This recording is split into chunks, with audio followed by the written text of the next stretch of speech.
70살에 매일 산책만 하는데 한 달에 150만 원 번다고 하면 믿으시겠습니까? 그런데 여러분, 제가 오늘 말씀드릴 건 돈 얘기가 아니에요.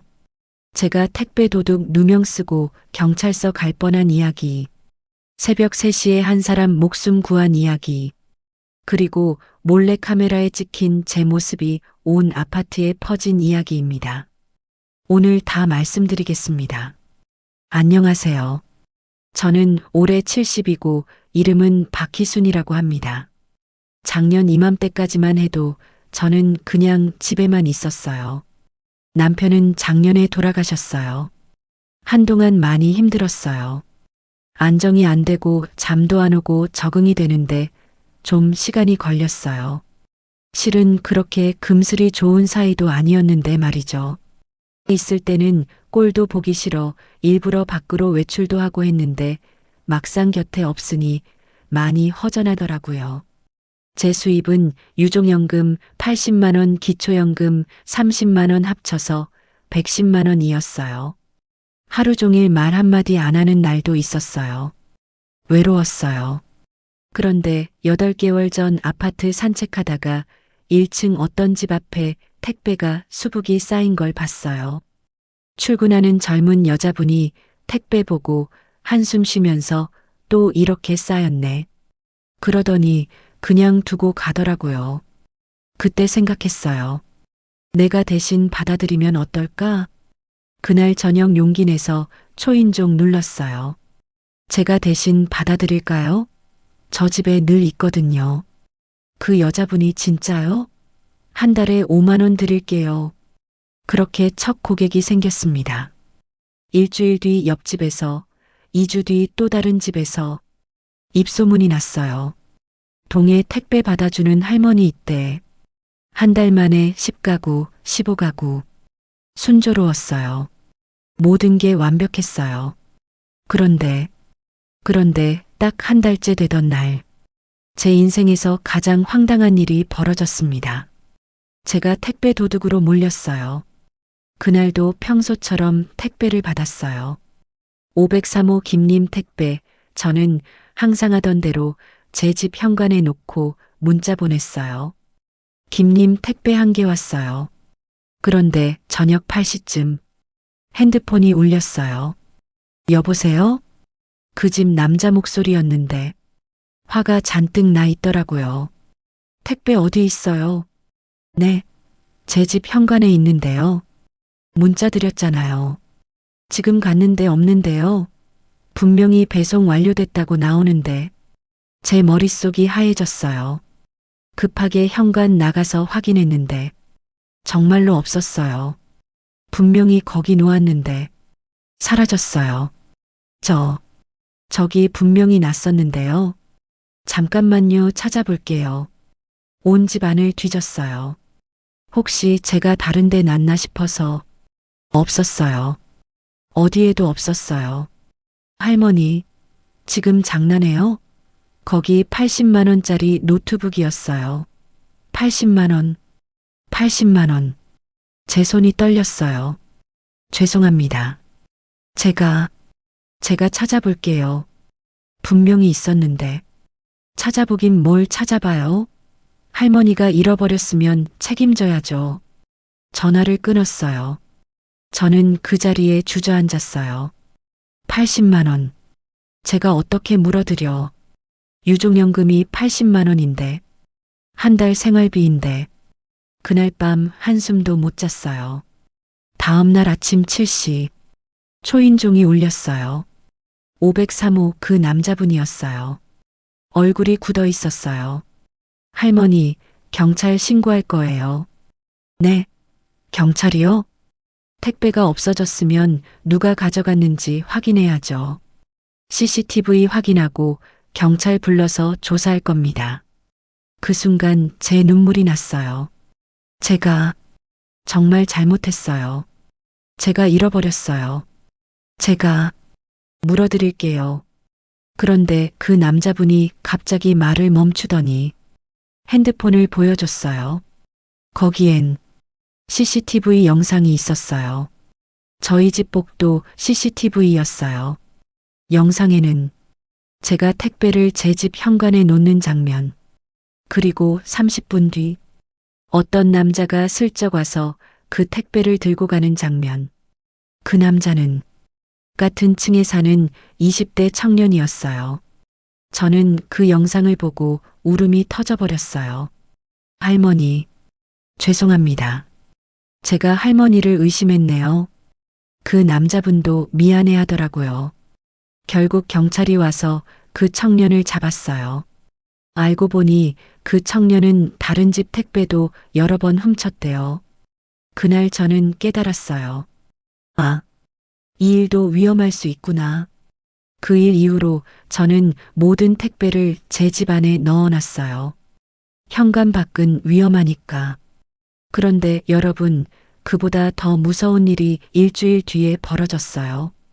제가 몰래 카메라에 찍힌 줄도 모르고 일주일 뒤 새로운 고객이 생겼어요.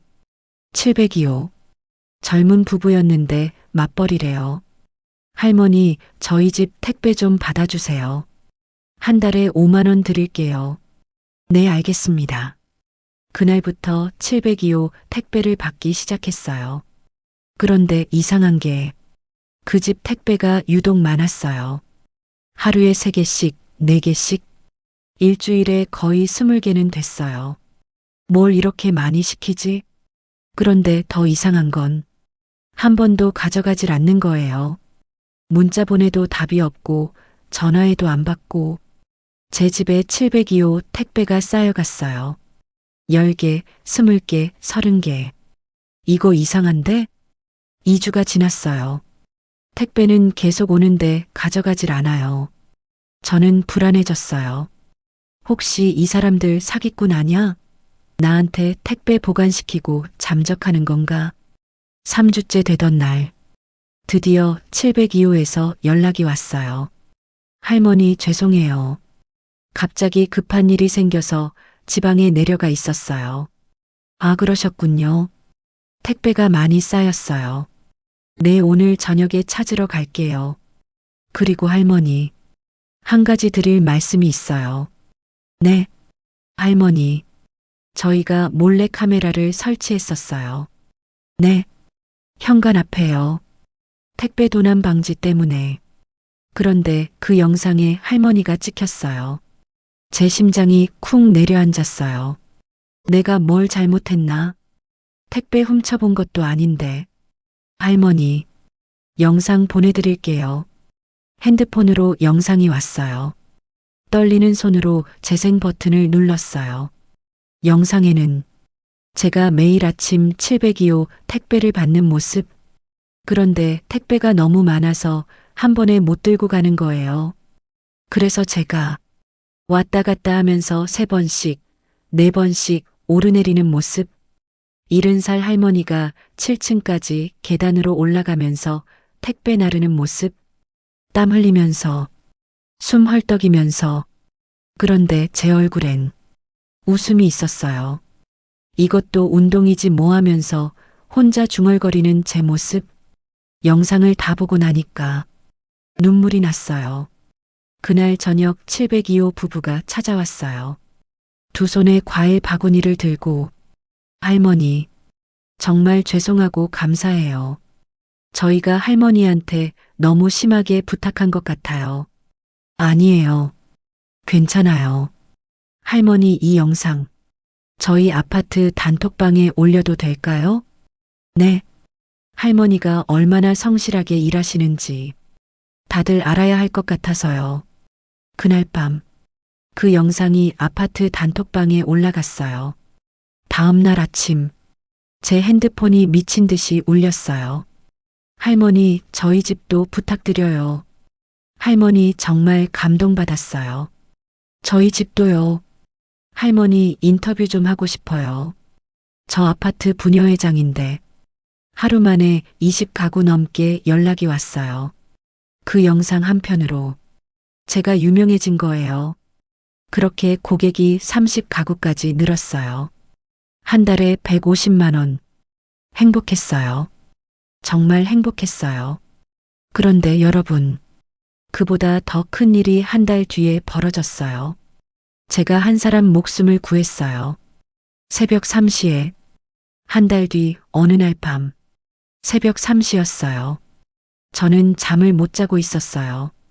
요즘 불면증이 좀 있거든요. 그때 현관 쪽에서 소리가 들렸어요. 쿵, 쿵, 뭔가 부딪히는 소리. 택배 기사님이 이 새벽에 현관문을 살짝 열었어요. 그런데 복도에 누가 쓰러져 있었어요. 어머, 급하게 나가봤더니 603호 사는 임산부였어요. 배가 불렀던 분, 얼굴이 새하얗고 식은땀을 흘리고 있었어요. 아줌마, 아줌마, 괜찮으세요? 할머니, 배가 너무 아파요. 남편은 출장 갔고 병원 가야죠. 119 불러야죠. 급하게 119에 전화했어요. 네, 지금 바로 가겠습니다. 10분 정도 걸릴 거예요. 10분. 그 임산부는 계속 신음했어요. 할머니, 아기가 나오려나 봐요. 네, 지금요? 저는 당황했어요. 저는 애를 낳아봤지 받아본 적은 없거든요. 잠깐만요. 잠깐만. 119 올 때까지만 버텨요. 그 임산부를 제 집으로 데리고 들어왔어요. 소파에 눕혔어요. 할머니, 너무 아파요. 아기가. 저는 옛날 기억을 떠올렸어요. 제가 애 낳을 때 심호흡하세요. 후, 후. 따라하세요. 후, 후. 그래요. 잘하고 있어요. 조금만 버텨요. 5분이 지났어요. 6분, 7분. 그 임산부가 갑자기 비명을 질렀어요. 으악, 나와요. 나와요. 119, 119 어디 있어요? 그때 밖에서 사이렌 소리가 들렸어요. 왔어요. 왔어요. 119 구급대원들이 왔어요. 그 임산부를 들것에 실었어요. 저도 따라 내려갔어요. 구급차가 출발하면서 구급대원이 말했어요. 할머니 덕분에 큰일 안 났어요. 조금만 늦었어도 위험할 뻔했어요. 그날 저는 새벽 5시까지 병원 응급실에서 기다렸어요. 그리고 할머니, 그 남편분이 달려왔어요. 아내분 괜찮아요. 아기도 무사히 태어났어요. 남편분이 제 손을 잡고 울었어요. 할머니, 정말 감사합니다. 할머니가 아니었으면 그 순간 제가 이 일을 왜 하는지 알았어요. 돈 때문이 아니에요. 제가 누군가한테 필요한 사람이라는 것, 제가 누군가를 도울 수 있다는 것, 그게 진짜 이유였어요. 그 일 이후로 저는 아파트에서 완전히 유명해졌어요. 할머니가 생명의 은인이에요. 소문이 쫙 퍼졌어요. 그런데 여러분, 이게 끝이 아니에요. 한 달 뒤 더 놀라운 일이 벌어졌어요. 한 달 뒤 아파트 관리사무소에서 연락이 왔어요. 할머니 잠깐 사무소로 와주실 수 있으세요? 무슨 일이지? 혹시 내가 뭘 잘못했나? 사무소에 갔더니 입주자 대표님들이 다 모여 있었어요. 할머니 앉으세요. 완전 혼날 분위기네. 그런데 할머니, 저희가 회의를 했어요. 네. 할머니께서 우리 아파트 주민들한테 정말 큰 도움을 주고 계시잖아요. 아, 네. 그래서 저희가 결정했습니다. 대표님이 서류 한 장을 꺼냈어요. 할머니를 우리 아파트 공식생활 도우미로 임명하기로 했습니다. 네. 관리사무소에서 할머니께 월급을 드리기로 했어요. 매달 50만 원. 네. 그리고 택배 보관 전용 공간도 1층에 마련했어요. 할머니 집은 좁으시잖아요. 눈물이 났어요. 저한테 월급을? 네. 할머니는 이제 우리 아파트 직원이에요. 그날 저는 70살에 취직했어요. 개인 고객 30가구 150만 원 아파트 월급 50만 원, 200만 원. 유족연금 80만 원, 기초연금 30만 원 합치면 총 310만 원. 작년 110만 원에서 200만 원이 늘었어요. 그런데 진짜 좋은 건 돈이 아니었어요. 제가 직원이 됐다는 거, 제가 필요한 사람이 됐다는 거, 70살에도 취직할 수 있다는 거, 이게 진짜 행복이었어요. 여러분, 제 이야기 어떠세요? 믿기지 않으시죠? 근데 이게 다 진짜예요. 그리고 제가 마지막으로 꼭 드리고 싶은 말씀이 있어요. 이건 돈보다 훨씬 더 중요한 얘기입니다. 여러분, 저는 작년에 남편을 잃었어요. 그때 저는 생각했어요. 내 인생도 끝났다고. 70살에 혼자 남았는데 뭘 하겠어요. 그냥 조용히 살다가 가야지. 그렇게 생각했어요. 그런데 아니었어요. 70살에도 할 수 있는 게 이렇게 많았어요. 택배 도둑 잡고, 생명 구하고, 아파트 직원 되고, 제가 상상도 못했던 일들이었어요. 제가 깨달은 게 있어요. 나이는 정말 숫자일 뿐이에요. 중요한 건 내가 뭘 할 수 있냐예요. 저는 택배 받는 걸 선택했어요. 간단하잖아요. 택배 받아서 보관하고 문자하는 거. 그런데 그 간단한 일이 30가구 사람들 삶을 편하게 만들었고, 한 산모 목숨을 구했고, 제 인생을 완전히 바꿨어요. 여러분도 할 수 있어요. 나는 70살인데 뭘 하겠어. 하지 마세요. 나는 돈도 없고 기술도 없어. 하지 마세요. 저도 그랬어요. 근데 했어요. 여러분도 하실 수 있어요. 택배 받기, 반찬 팔기, 아이 돌보기, 청소하기. 뭐든 좋아요. 내가 할 수 있는 거 딱 하나만 선택하세요. 그럼 인생이 달라집니다. 저처럼요. 작년 이맘때 저는 TV만 보는 외로운 할머니였어요. 지금은 310만 원 버는 아파트 직원이에요. 이게 진짜 제 이야기예요. 오늘 영상 어떠셨어요? 택배 도둑 잡고 생명 구하고 직원 된 이야기 믿기시나요? 다 진짜예요. 댓글로 여러분 나이랑 하고 싶은 일 적어주세요. 제가 하나하나 답변 드릴게요. 70살에도 할 수 있을까요?